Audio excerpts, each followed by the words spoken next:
ಸ್ನೇಹಿತರೆ, ಚರಿತ್ರೆ ಮತ್ತೊಂದು ವಿಡಿಯೋಗೆ ನಿಮಗೆಲ್ಲ ಪ್ರೀತಿಯ ಸ್ವಾಗತ. ಮಹಾರಾಷ್ಟ್ರದ ಉಪಮುಖ್ಯಮಂತ್ರಿ ಅಜಿತ್ ಪವಾರ್ ಇನ್ನಿಲ್ಲ. ವಿಮಾನ ಪತನವಾಗಿ ಅಜಿತ್ ಪವಾರ್ ಕೊನೆಯುಸಿರೆಳೆದಿದ್ದಾರೆ. ಮಹಾರಾಷ್ಟ್ರದ ಬಾರಾಮತಿಯಲ್ಲಿ ಈ ದುರ್ಘಟನೆ ನಡೆದಿದೆ. ಅಜಿತ್ ಪವಾರ್ ಜೊತೆಗೆ ಪ್ರೈವೇಟ್ ವಿಮಾನದಲ್ಲಿದ್ದ 6 ಮಂದಿ ಸಜೀವವಾಗಿ ದಹನವಾಗಿದ್ದಾರೆ.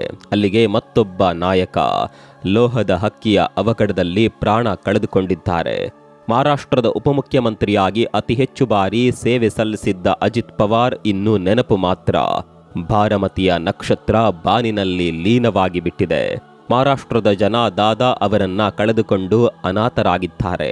ಹುಟ್ಟು ಹೋರಾಟಗಾರ, ಹಲವು ವಿವಾದಗಳಿಂದ ಸದ್ದು ಮಾಡಿದ್ದ ನಾಯಕ ಈಗ ನೆನಪಿನಂಗಳ ಸೇರಿಬಿಟ್ಟಿದ್ದಾರೆ. ಅಷ್ಟಕ್ಕೂ ಮಹಾರಾಷ್ಟ್ರದ ಉಪಮುಖ್ಯಮಂತ್ರಿಗೆ ಏನಾಯಿತು? ಅಜಿತ್ ಅವರು ದುರಂತ ಅಂತ್ಯ ಕಂಡಿದ್ದು ಹೇಗೆ? ಅವರ ಜೀವನ ಪಯಣ ಹೇಗಿತ್ತು? ತೋರಿಸ್ತೀವಿ ನೋಡಿ.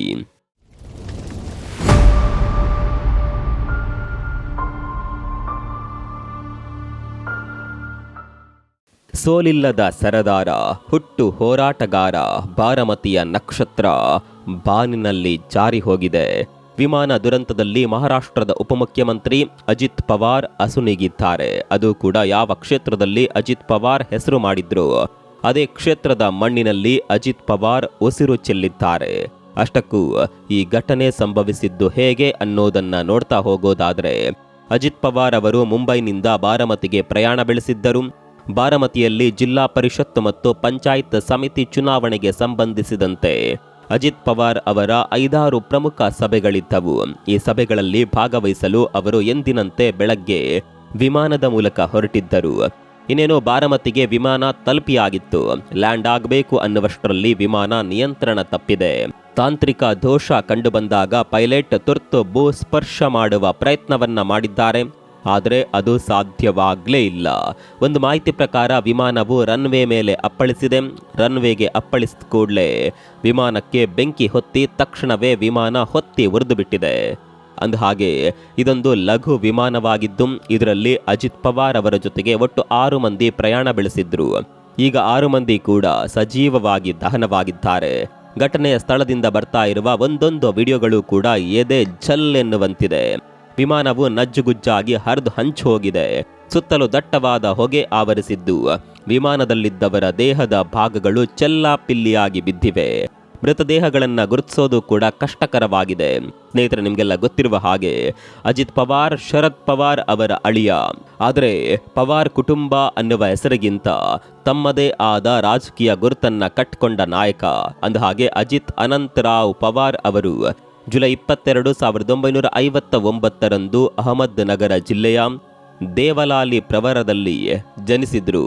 ಇವರಿಗೂ ಶರದ್ ಪವಾರ್ ಅವರಿಗೆ ಹೇಗೆ ಸಂಬಂಧ ಅಂತ ಕೇಳಿದರೆ, ಶರದ್ ಪವಾರ್ ಅವರ ಅಣ್ಣ ಅನಂತರಾವ್ ಪವಾರ್ ಮತ್ತು ಆಶಾಬಾಯಿ ಪವಾರ್ ಅವರ ಪುತ್ರ ಇವರು. ತಂದೆಯ ನಿಧನದ ನಂತರ ಕುಟುಂಬಕ್ಕೆ ನೆರವಾಗಲು ಅಜಿತ್ ಪವಾರ್ ಅವರು ತಮ್ಮ ಕಾಲೇಜು ಶಿಕ್ಷಣವನ್ನ ಅರ್ಧಕ್ಕೆ ನಿಲ್ಲಿಸಿದ್ರು. ಇವತ್ತು ಯಾವ ಬಾರಾಮತಿಯಲ್ಲಿ ಜೀವ ಕಳೆದುಕೊಂಡ್ರೋ ಅದೇ ಬಾರಾಮತಿ ಅಜಿತ್ ಪವಾರ್ ಅವರಿಗೆ ರಾಜಕೀಯ ಜೀವನ ಕಟ್ಟಿಕೊಟ್ಟಿತ್ತು. ಹಾಗೆ ನೋಡ್ಲಿಕ್ಕೆ ಹೋದರೆ ಅಜಿತ್ ಪವಾರ್ ರಾಜಕೀಯಕ್ಕೆ ಎಂಟ್ರಿ ಕೊಟ್ಟಿದ್ದು ಸಹಕಾರಿ ಸಕ್ಕರೆ ಕಾರ್ಖಾನೆಯ ಚುನಾವಣೆಯ ಮೂಲಕ.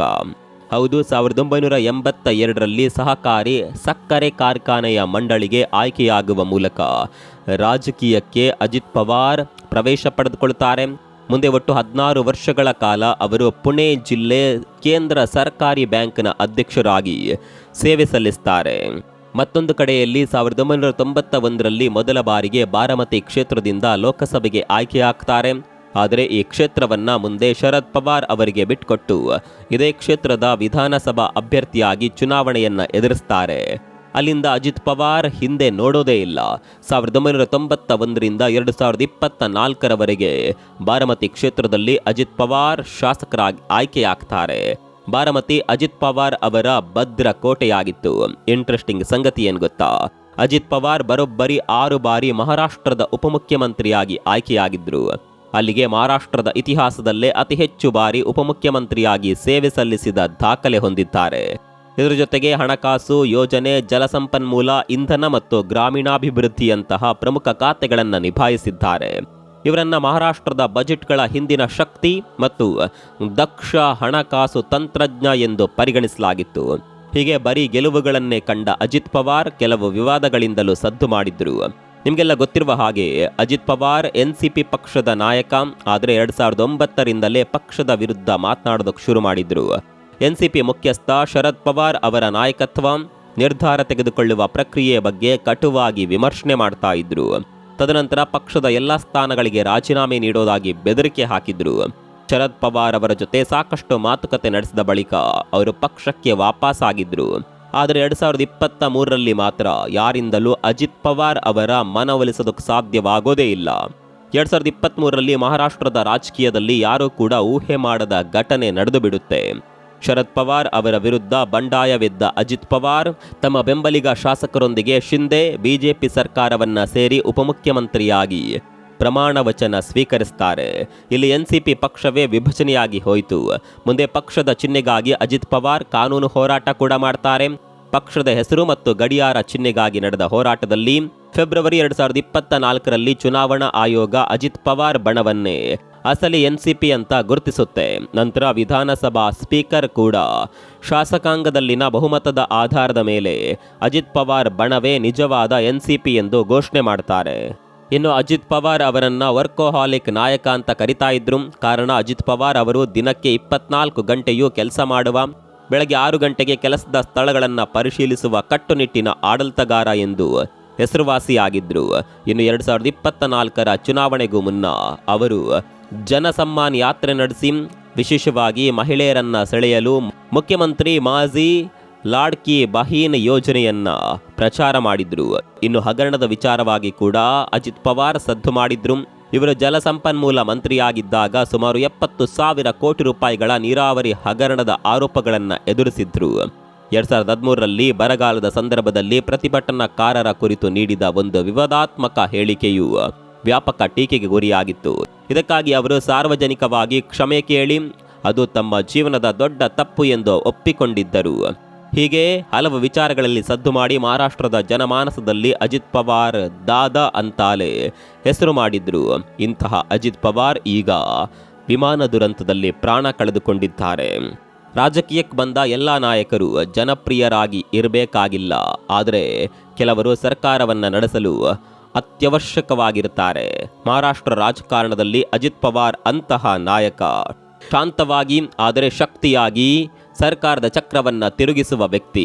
ಇದೀಗ ಮಹಾರಾಷ್ಟ್ರ ಒಂದು ಒಳ್ಳೆಯ ನಾಯಕನನ್ನ ಕಳೆದುಕೊಂಡಿದೆ. ಅಂದಹಾಗೆ ಅಜಿತ್ ಪವಾರ್ ಪ್ರಯಾಣ ಮಾಡ್ತಾ ಇದ್ದ ವಿಮಾನ ಲಘು ವಿಮಾನ. ಈ ವಿಮಾನದ ಹೆಸರು VIP ಲೇರ್ ಜೆಟ್ 45. ಇದೊಂದು ಲಕ್ಸುರಿ ಲಘು ವಿಮಾನ. ವೇಗಕ್ಕೂ ಕೂಡ ಈ ವಿಮಾನ ಹೆಸರುವಾಸಿ. ಸಾಮಾನ್ಯವಾಗಿ ರಾಜಕಾರಣಿಗಳು ಈ ವಿಮಾನವನ್ನ ಹೆಚ್ಚಾಗಿ ಬಳಕೆ ಮಾಡ್ತಾರೆ. ಇನ್ನುಳಿದಂತೆ ಬಿಸ್ನೆಸ್ ಮ್ಯಾನ್ಗಳು ಈ ವಿಮಾನಗಳನ್ನು ಬಳಕೆ ಮಾಡ್ತಾರೆ. ಈ ವಿಮಾನದಲ್ಲಿ ಹೆಚ್ಚು ಅಂದರೆ 8 ಮಂದಿ ಪ್ರಯಾಣ ಮಾಡಬಹುದು. ಈ ವಿಮಾನವನ್ನ ಕೆನಡಾ ಮೂಲದ ಕಂಪನಿಯೊಂದು ರೆಡಿ ಮಾಡಿದ್ದು ಕಡಿಮೆ ಸಮಯದಲ್ಲಿ ಹೆಚ್ಚು ದೂರವನ್ನ ಕ್ರಮಿಸುವ ವಿಚಾರದಲ್ಲಿ ಈ ವಿಮಾನ ಹೆಸರುವಾಸಿಯಾಗಿದೆ. ರಾಜಕಾರಣಿಗಳು ಸದಾ ಬ್ಯುಸಿಯಾಗಿರೋದ್ರಿಂದ ಹೆಚ್ಚೆಚ್ಚು ಕಾರ್ಯಕ್ರಮಗಳಲ್ಲಿ ಭಾಗಿಯಾಗಲು ಈ ವಿಮಾನವನ್ನ ಬಳಕೆ ಮಾಡ್ತಾರೆ. ಇದೇ ರೀತಿ ಅಜಿತ್ ಪವಾರ್ ಕಳೆದ ಹಲವು ವರ್ಷಗಳಿಂದ ಈ ವಿಮಾನವನ್ನ ಬಳಕೆ ಮಾಡ್ತಾ ಇದ್ರು. ಸೇಫ್ಟಿ ವಿಚಾರದಲ್ಲಿ ಕೂಡ ಈ ಲಘು ವಿಮಾನ ಒಳ್ಳೆಯ ರೇಟಿಂಗ್ ಪಡೆದುಕೊಂಡಿದೆ. ಎಷ್ಟೇ ಸೇಫ್ಟಿ ಇದ್ರೂ ವಿಧಿ ಕರೆದು ಬಿಟ್ಟರೆ ಏನೇನು ಮಾಡೋದಕ್ಕೆ ಸಾಧ್ಯವಿಲ್ಲ. ಭಗವಂತ ಎಲ್ಲವನ್ನ ಮೊದಲೇ ನಿರ್ಧಾರ ಮಾಡಿರ್ತಾನೆ ಅನ್ನುವ ಮಾತಿದೆ. ಆ ಮಾತಿಗೆ ತಕ್ಕಂತೆ ಕೆಲವೊಮ್ಮೆ ಇಂತಹ ಘಟನೆಗಳು ನಡೆದು ಬಿಡ್ತಾವೆ. ಮಹಾರಾಷ್ಟ್ರದ ರಾಜಕಾರಣದಲ್ಲಿ ಎಂದಿಗೂ ಮರೆಯಲಾಗದ ಅಜಿತ್ ಪವಾರ್ ಈಗ ಚಿರನಿದ್ರೆಗೆ ಜಾರಿ ಬಿಟ್ಟಿದ್ದಾರೆ. ಆದರೆ ಅವರು ಮಹಾರಾಷ್ಟ್ರದಲ್ಲಿ ಮಾಡಿದ ಕೆಲಸಗಳು ಎಂದಿಗೂ ಜನರ ಮನಸ್ಸಿನಲ್ಲಿ ಇದ್ದೇ ಇರುತ್ತೆ. ಬಾರಾಮತಿಯ ಜನ ಕೊನೆಗೂ ತಮ್ಮದೇ ಮಣ್ಣಿನಲ್ಲಿ ಅಜಿತ್ ಪವಾರ್ ಅವರನ್ನು ಉಳಿಸಿಕೊಂಡು ಬಿಟ್ಟಿದ್ದಾರೆ. ಬಾರಾಮತಿ ಶೋಕ ಸಾಗರದಲ್ಲಿ ಮುಳುಗಿದೆ. ಸೋಲೆ ಕಾಣದ ನಾಯಕ ವಿಧಿಯ ಮುಂದೆ ಸೋಲನ್ನೊಪ್ಪಿಕೊಂಡಿದ್ದಾರೆ. ಈ ದುರಂತದ ಬಗ್ಗೆ ನಿಮ್ಗೇನನ್ಸುತ್ತೆ? ಕಾಮೆಂಟ್ ಮಾಡಿ. ಮತ್ತೊಂದು ವಿಡಿಯೋ ಸಿಗೋಣ. ಅಲ್ಲಿವರೆಗೂ ನಮಸ್ಕಾರ.